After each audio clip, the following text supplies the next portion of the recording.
मुख्यमंत्री देवेंद्र फडणवीस यांनी राहुल गांधींनी महाराष्ट्रातील विधानसभा निवडणुकीवरून केलेल्या आरोपांना सडेतोड असं उत्तर दिलं आहे। वृत्तपत्रालेख लिहून फडणवीस यांनी राहुल गांधींनी आरोप केलेल्या प्रत्येक मुद्द्याचं आकडेवारीसह उत्तर दिलंय। पुराव्यांसह राहुल गांधींचे सर्व आरोप खोडून काढले आहेत। जनतेने राहुल गांधींना नाकारले, त्याचा बदला म्हणून ते जनतेला नाकारत आहेत असा आरोपही मुख्यमंत्री देवेंद्र फडणवीस यांनी केला आहे। जनतेशी आपला कनेक्ट कुठे कमी पडतो, त्यासाठी काय केले पाहिजे याचा विचार केला तर ते अधिक संयुक्तिक ठरेल असा सल्लाही फडणवीस यांनी राहुल गांधींना दिलाय।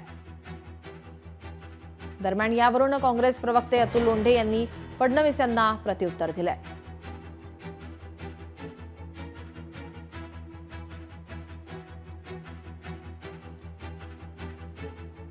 देवेंद्र फडणवीसांनी पुन्हा एकदा खोटं बोल रेटून बोल, आता खोटं लिही रेटून लिही अशा पद्धतीचं काम केलेलं आहे। त्यांनी सांगितलं की 16 लाख मतं स्वातंत्र्य वाढली, 16 ने 76 लाख वाढली। चंदीगड हायकोर्टने स्पष्ट सांगितलं की व्हिडिओ फुटेज आणि डेटा हा विरोधी पक्षांना द्या, जो मागतो त्याला द्या, कायदा केला आणि असा डेटा देता येणार नाही असं सांगून टाका।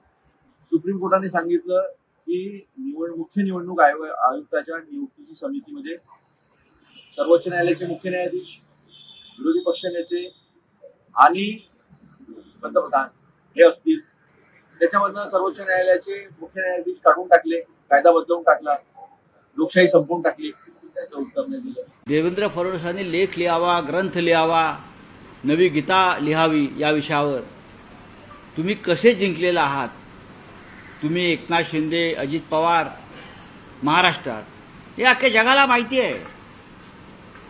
भारतीय जनता पक्षाची ताकद त्या याच्यात इतकीच होती, ते 25 जागा जिंकू शकत नव्हते। फडणवीसांचे राहुल गांधी यांना सडेतोड असं उत्तर। राहुल गांधी हे सातत्याने लोकशाही प्रक्रियेचा अपमान करतात। राहुल गांधी सातत्याने जनादेशाचा अपमान करतात। 1950 पासून निवडणूक आयुक्त काँग्रेस सरकारने थेट नियुक्त केले।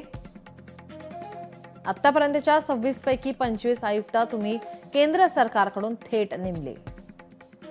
पहिल्यांदा मोदीजींनी त्यात राजकीय पक्षाचा नेता असलेली समिती नियुक्त केली, पण लोकशाहीला भक्कम करणारे पाऊल तुम्हाला आवडलेले दिसत नाही।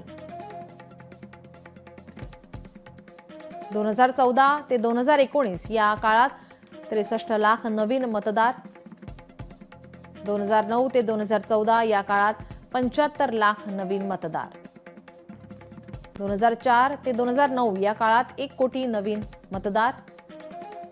म्हणजे 2024 मध्ये काहीतरी दिव्य घडले असे अजिबात नाही।